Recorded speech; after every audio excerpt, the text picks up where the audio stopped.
I still remember the exact moment my husband looked me in the eyes and said, "I love your sister. I feel better with her," and somehow, that wasn't even the worst part of what happened that night.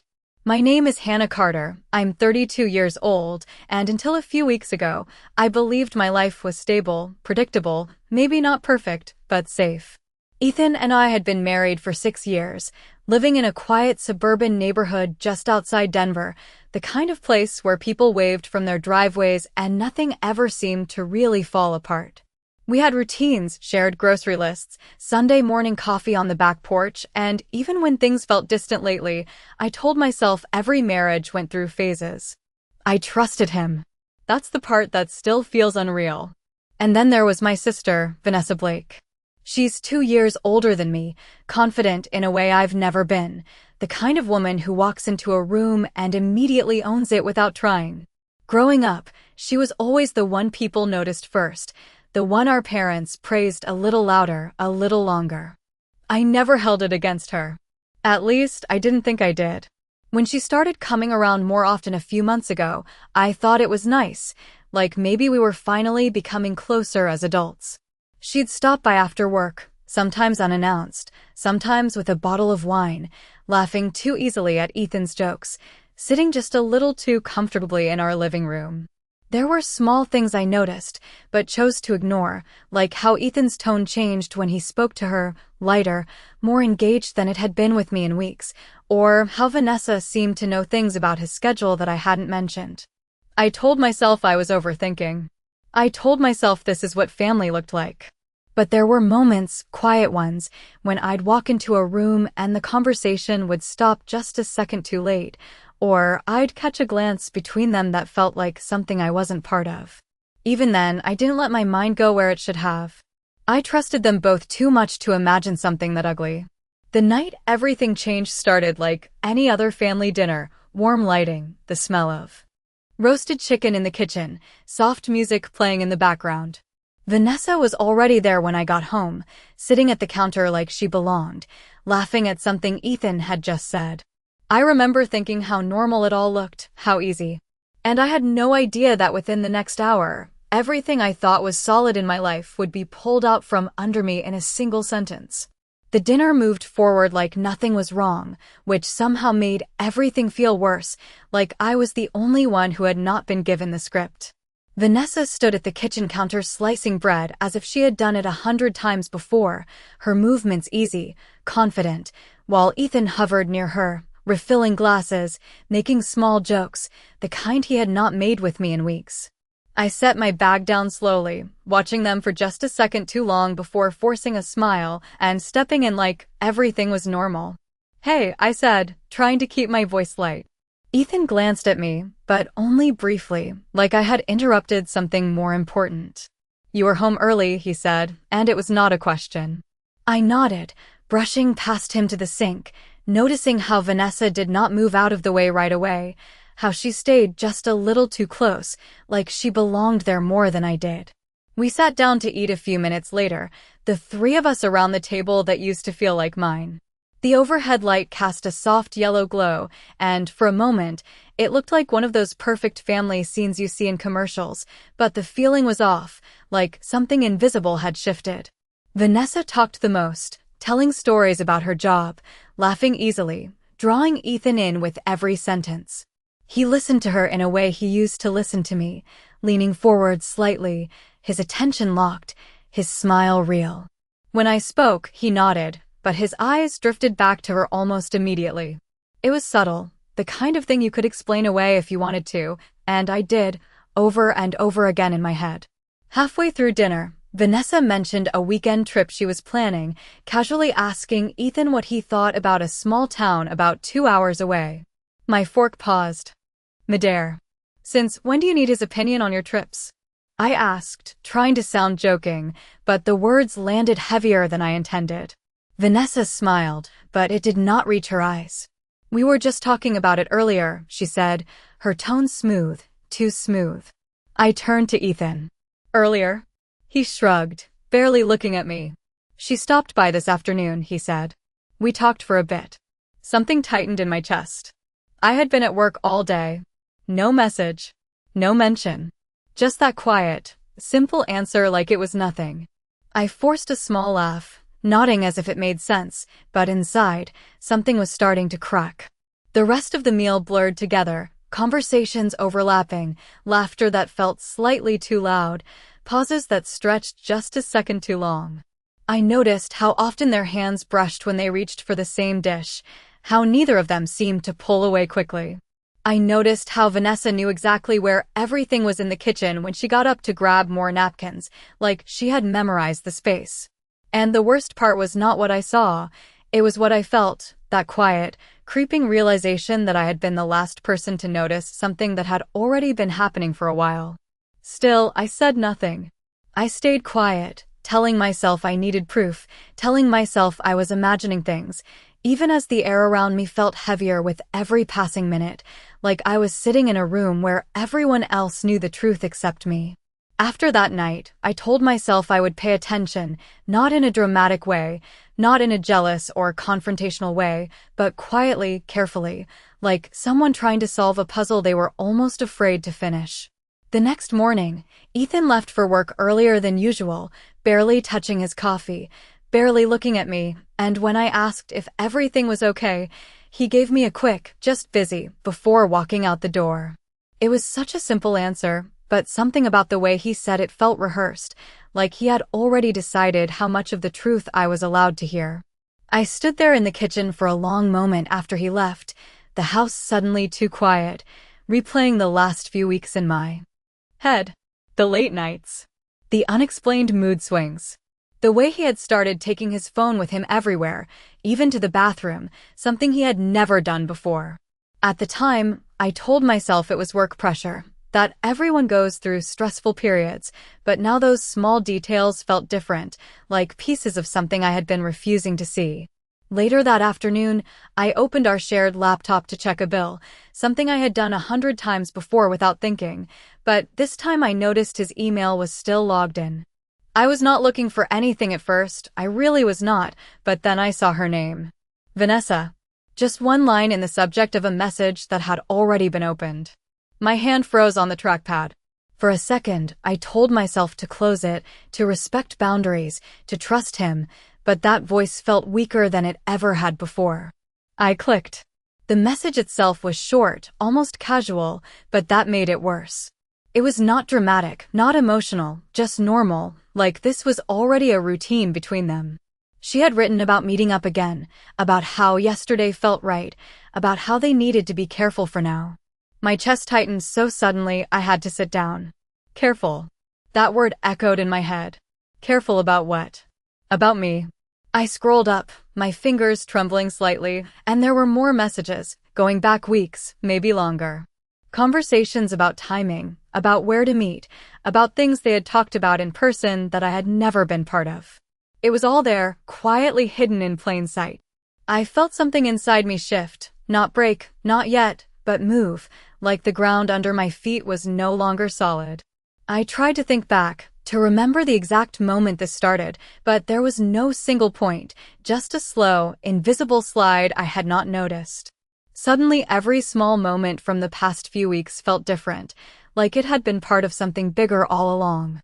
The way Vanessa always seemed to know when Ethan would be home. The way he defended her over the smallest things. The way I had walked into rooms and felt like I was interrupting something I could not name. I closed the laptop slowly, my reflection faintly visible on the dark screen, and for the first time, I did not question what I was seeing. I knew. I did not have every detail yet, but I knew enough to understand that this was not a misunderstanding, not a phase, not something that would fix itself if I just waited. This had already happened. And somehow, the worst part was not just that they had betrayed me, it was that they had done it so quietly, so carefully, right in front of me, while I was still believing that I was part of the same life they were living. That evening, I did not say anything right away, not when Ethan walked through the front door, not when he placed his keys on the counter like he always did, not even when he asked what was for dinner in that same distant tone that now felt completely unfamiliar. I watched him instead, every movement sharper now, every small detail impossible to ignore. The way he avoided eye contact just a little too deliberately, The way his phone never left his hand, the way his voice stayed neutral, careful, like he was measuring every word before letting it out. It was almost impressive how normal he tried to act, as if nothing had changed, as if I had not already seen everything. I moved through the kitchen slowly, setting plates on the table, the sound of ceramic against wood louder than usual in the quiet space. The air felt heavy, like something was about to break, and I realized I could not sit across from him one more night pretending I did not know. "Ethan," I said finally, my voice steady in a way I did not feel. He looked up, just briefly. "Yeah." That was it. Just yeah. Like I was asking something small. I held his gaze a second longer than I normally would. "We need to talk." There was a pause, subtle but real. He exhaled quietly, setting his phone down, but not too far from his reach. "About what?" he asked, and for a moment, I almost admired how easily he could pretend. I took a breath, feeling my heartbeat rise, not fast, but heavy, like each beat carried weight. "About you. And Vanessa." His expression did not change immediately, and that was the moment everything inside me settled into something colder than anger. He did not look confused. He did not ask what I meant. He just stared at me, silent, like he had been waiting for this exact moment. The clock on the wall ticked softly behind us, each second stretching longer than it should have. "Say something," I said, quieter now. He leaned back slightly, running a hand through his hair, not rushed, not panicked, just thoughtful, like he was deciding how honest he wanted to be. And then, finally, he spoke. "There is nothing to explain," he said, and his voice was calm, too calm. My chest tightened. "Nothing," I repeated. "I saw the messages." That was when something shifted, not in me, but in him. The mask slipped, just a little, and what replaced it was not guilt, not shame, but something almost like relief. He looked at me again, this time directly, fully, like he no longer had to pretend. And then he said it, just like that, without raising his voice, without hesitation, without any softness to soften the words. "I love her," he said. The room went completely still. I felt the air leave my lungs, but I did not move, I did not speak. I just stood there, holding onto the edge of the table like it was the only thing keeping me upright. He continued, his tone steady, almost casual. "I feel better with her." For a second, I thought I had misheard him, that my mind had twisted his words into something worse than they were, but the way he looked at me, the certainty in his eyes, left no space for misunderstanding. It was real. Every second of it was real. And somehow, the silence that followed was louder than anything he had just said. For a few seconds, I could not feel anything, not anger, not sadness, not even confusion, just a strange emptiness, like my mind had gone completely silent to protect me from what I had just heard. I stared at him, waiting for something else, some sign that this was not final, that he would take it back, that he would explain it in a way that made sense, but he did not. He just sat there, calm, steady, like he had already moved on long before this moment. "How long?" I finally asked, my voice barely above a whisper. He did not hesitate. "A while." That was all he gave me. A while. As if the timeline did not matter, as if the weeks, maybe months, of lies were not important enough to explain. I swallowed, my throat suddenly dry. "With my sister?" I asked, needing to hear him say it clearly, needing the truth to be as real as the pain I was starting to feel in my chest. He nodded once, slow, deliberate. "Yes." The word landed heavier than anything else. I let out a small breath, but it came out uneven, almost like a laugh that did not belong there. "So what now?" I asked, even though part of me already knew the answer. Ethan leaned forward slightly, resting his elbows on the table, his fingers loosely intertwined, like he was about to discuss something practical, something simple. "I already spoke to a lawyer," he said. My heart dropped, not sharply, but steadily, like something sinking beneath water. "I filed for divorce this morning." The room felt smaller, the walls closer, the air harder to breathe. This was not a conversation. This was an announcement. A decision that had already been made without me. I closed my eyes for a brief second, trying to steady myself, trying to hold on to something solid, but there was nothing left. "And Vanessa?" I asked, forcing the words out. He did not look away this time. "We are going to be together," he said. "Not we want to. Not we are thinking about it. We are going to. Final. Certain. Planned." A quiet ringing filled my ears, like my body was trying to block out the rest of the world. I opened my eyes again, looking at him, really looking this time, searching for the man I had married, the man I had trusted, the man I thought I knew. But he was not there anymore. Or maybe he had never been there in the way I believed. "You did all of this," I said slowly, each word measured, before telling me. He nodded, not apologetic, not defensive, just acknowledging a fact. "I did not want to make things more complicated," he replied. "More complicated." I almost repeated the phrase, but stopped myself. There was no point. Everything about this was already beyond complicated. It was calculated. Planned. Quietly built behind my back while I was still living inside the illusion of a marriage. I stepped back from the table, my hand slipping away from the edge I had been holding onto, and for the first time, I felt the weight of it all settle fully into place. Not just the betrayal, not just the loss, but the realization that I had been standing in a life that was already ending, without even knowing it. And somehow, that hurt more than anything he had said. The next morning did not feel real. It felt like I had stepped into someone else's life, someone colder, quieter, someone who no longer expected anything to make sense. Ethan was gone before I woke up, his side of the bed already empty, the closet half cleared, like he had begun erasing himself from this house before I had even processed what happened. I walked through each room slowly, noticing the small absences, the missing jackets, the empty drawer in the hallway, the space on the bathroom counter where his things used to be. It was not sudden. That was what made it worse. This had been planned. Every step of it. I made coffee out of habit, even though I could barely taste anything, and sat at the kitchen table where everything had fallen apart the night before. The silence felt different now, heavier but clearer, like there was no more pretending left in the air. A few hours later, my phone buzzed. It was an email notification. From a law office.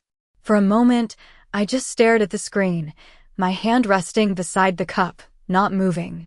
Then I opened it. Divorce documents. Official. Structured. Cold. His name. My name. Dates, terms, sections dividing everything we had built together into clean, legal categories. Property. Accounts. Responsibilities. It was all there, reduced to lines on a page, as if 6 years of marriage could be measured and separated that easily. I read through it once, then again, slower this time, and that was when something small but sharp caught my attention. A clause about joint assets, about a recent transfer, something that had already been processed before the filing date. My brow tightened slightly. I had not signed anything. I had not approved any changes. I scrolled further, my heartbeat starting to shift, not faster, but more focused. There were references to accounts I recognized, but the timing did not match. Transfers made days ago. Authorizations I did not remember giving. A quiet unease settled in my chest, different from the pain of betrayal, something more precise, more alert. I stood up, walking toward the small desk in the corner of the living room where we kept our financial records. Opening the drawer, I pulled out folders, flipping through statements, dates, documents, everything suddenly sharper in my mind. And there it was. A pattern. Small movements at first, amounts that would not draw attention, then larger ones, spaced just enough to seem normal if you were not looking closely. But I was looking now. And the timing lined up perfectly with the past few weeks, the same weeks Vanessa had been coming over more often, the same weeks Ethan had started acting distant. My fingers tightened slightly around the paper. This was not just about feelings. This was not just about him choosing her. There was something else here, something calculated beneath everything I had already discovered. I leaned back slowly, the realization settling in piece by piece. He had not just prepared to leave me. He had prepared everything around it. Quietly. Carefully. Without me noticing. And for the first time since he said those words, I felt something shift inside me again. Not the shock from before, not the pain, but something steadier, something sharper. Because whatever this was, whatever he thought he had done without me seeing, he had left something behind. And I had just found it. Once I saw it, I could not unsee it, and the more I looked, the clearer everything became, like a picture slowly coming into focus after being blurred for too long. I spent the rest of that afternoon going through every document, every statement, every email I could access, not rushing, not panicking, just methodically putting the pieces together. Ethan had always handled most of the financial details, and I trusted him enough not to question it, which now felt like the exact mistake he had counted on. The transfers were not random. They followed a pattern. Small amounts moved first, then larger ones, always just under the threshold that would trigger alerts, always spaced out enough to look normal if you were not paying attention. But I was paying attention now, and what I found made my stomach tighten in a completely different way than before. Some of the funds had not just been moved, they had been redirected into a new account, one that was not part of anything we shared. I checked the name attached to it, and for a moment, I thought I was reading it wrong. Vanessa Blake. I sat back slowly, the paper still in my hand, my fingers going cold. This was not just an affair. This was a plan. He had not only chosen her over me, he had tied their lives together financially before even telling me the truth. And suddenly, every conversation, every visit, every moment I had dismissed came back with a different meaning. Vanessa was not just someone he had fallen for. She was part of this. Whether she knew everything or not, she was already involved deeper than I had imagined. I leaned forward again, scanning through more records, and then I saw something else, something that made my pulse steady instead of race. A transaction that had failed.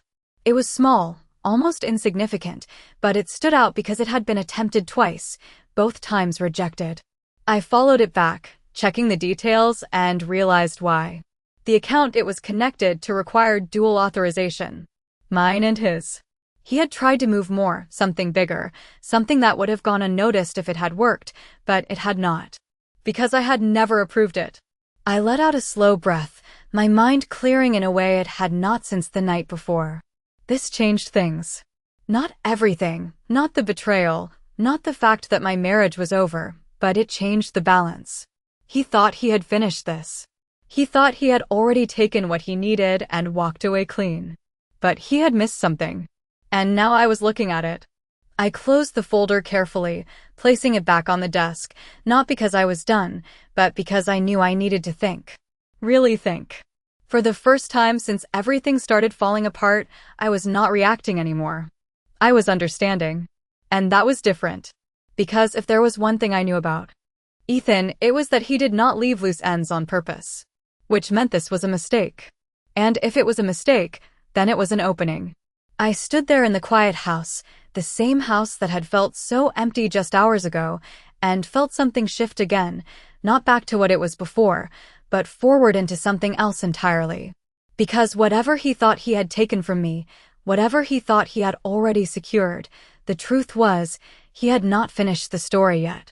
And neither had I. By the time the weekend came, everything had already shifted inside me, not visibly, not in a way anyone else could notice, but in a quiet, controlled way that made every step feel deliberate. When Vanessa texted me inviting me to a small family dinner at her place, I stared at the message longer than I normally would, my thumb hovering over the screen before I typed back a simple, "I will be there." She replied almost instantly, cheerful, casual, like nothing had changed, like she had not stepped into my life and taken something that was never hers to take. That tone alone told me something important. She was comfortable. Too comfortable. When I arrived that evening, the house looked warm and welcoming, lights glowing through the windows, soft music playing inside, the exact kind of setting that would have once made me feel at ease. Now it felt staged, like a scene built on top of something fragile. Vanessa opened the door with a bright smile, pulling me into a quick hug that felt rehearsed. "I am so glad you came," she said, her voice light. I stepped inside, my eyes adjusting to the warm lighting, and that was when I saw him. Ethan was standing near the kitchen island, sleeves rolled up, a glass in his hand, like he belonged there now. He looked at me for a second, his expression unreadable, then nodded slightly, as if we were acquaintances, not people who had just ended a marriage days ago. The room felt smaller than it should have, filled with quiet tension hiding beneath polite smiles. A few other relatives were there, talking, laughing, unaware of what was about to unfold, or maybe choosing not to see it. I moved through the space calmly, greeting people, sitting down, playing my role just long enough to let everything settle into place. Dinner began like any other, conversations overlapping, forks against plates, small talk filling the air. Vanessa sat beside Ethan, closer than necessary, her body angled toward him in a way that made the new dynamic impossible to ignore. And yet, no one said anything. No one questioned it. That silence was louder than anything else. Halfway through the meal, Vanessa stood up slightly, raising her glass with a smile that felt just a little too bright. "I actually wanted to share something," she said, glancing at Ethan before looking back at the table. "We did not plan to say this so soon, but it just feels right."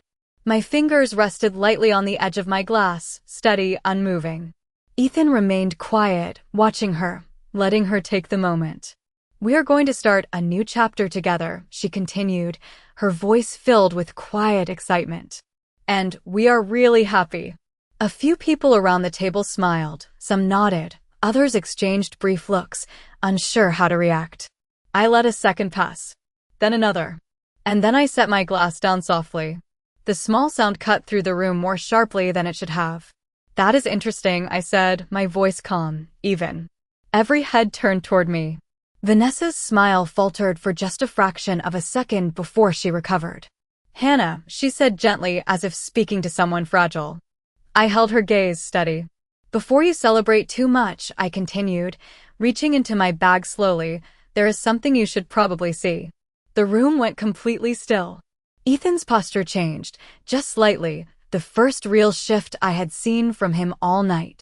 I placed the documents on the table, sliding them forward just enough for everyone to see. "These are the financial transfers made over the past few weeks," I said, my tone unchanged. "From our shared accounts." Vanessa's smile disappeared completely now. Ethan did not move. "Some of them," I added, looking directly at her, "were redirected into an account under your name." Silence spread across the table, heavy and absolute. And for the first time since all of this began, I was not the one being watched with pity or confusion. I was the one holding the truth. For a moment, no one spoke, not Vanessa, not Ethan, not even the relatives who had been smiling just seconds ago, and the silence that filled the room felt heavier than anything I had experienced before, because this time, it was not mine to carry alone. Vanessa looked down at the documents, her hands hovering just above the table as if she was unsure whether touching them would make everything real, her expression shifting from confusion to something closer to fear. "I do not understand," she said finally, her voice quieter now, less certain. I held her gaze, steady and unshaken. "You do," I replied calmly. "You just did not expect anyone else to." Ethan moved then, reaching for the papers, his jaw tightening slightly as his eyes scanned the pages, faster than hers, sharper, already calculating. "This is not what it looks like," he said, his voice controlled, but the confidence from earlier was gone. That small change was enough. I tilted my head slightly. "Then explain it," I said. He did not answer immediately, and that hesitation said more than any explanation could have. Around the table, I could feel the shift, the subtle change in how everyone was looking at him now, no longer with quiet approval or indifference, but with doubt. Vanessa turned toward him, her brows pulling together. "Ethan?" she asked, searching his face for something solid, something reassuring. But he did not give it to her. Not right away. And that was the moment everything between them began to crack. I leaned back slightly, letting the weight of the silence settle where it belonged. "There were multiple transfers," I continued, my tone even, almost detached. "Small at first, then larger. Always timed carefully. Always just enough to avoid attention." I paused, letting the details sink in. "Except for one." Ethan's eyes flicked toward me, sharp now. The one that required my authorization, I added. The one that failed. Vanessa's expression changed completely at that, the realization hitting her in a way it had not before. You told me everything was handled, she said, her voice tightening, no longer directed at me, but at him. Ethan exhaled, running a hand through his hair, his composure slipping further. It is more complicated than that, he said, but the words sounded weaker now, less convincing. No, I said quietly. It is actually very simple. I looked at Vanessa, holding her eyes so she could not look away. He did not just leave me for you. He planned this. Financially. Legally. Before either of us sat at that table and pretended it was just about feelings. The room felt colder somehow, the warmth from earlier completely gone. Vanessa stepped back slightly, creating a small distance between herself and Ethan, her body language shifting in a way that said more than words. Is that true? She asked him, and this time, there was no softness in her voice, only demand. Ethan did not answer right away, and that silence was the answer. I let out a slow breath, not from relief, but from clarity. I am not here to argue, I said, standing up slowly, my chair scraping softly against the floor. And I am not here to stop you from being together. I glanced at Ethan, then back at Vanessa. But you deserve to know exactly what you are standing next to. No one moved as I gathered my things, the weight of everything I had said settling fully into the room. When I reached the door, I paused for just a second, not to look back, but to steady myself. Because for the first time since all of this began, I did not feel like the person who had been left behind. I felt like the only one who had finally seen the truth clearly. And as I stepped outside into the cool night air, I realized something I had not understood before. The night he chose my sister, I thought I had lost everything. But standing there, breathing in the silence, I understood that what I had really lost was an illusion. And what I had gained was something far more valuable. Myself.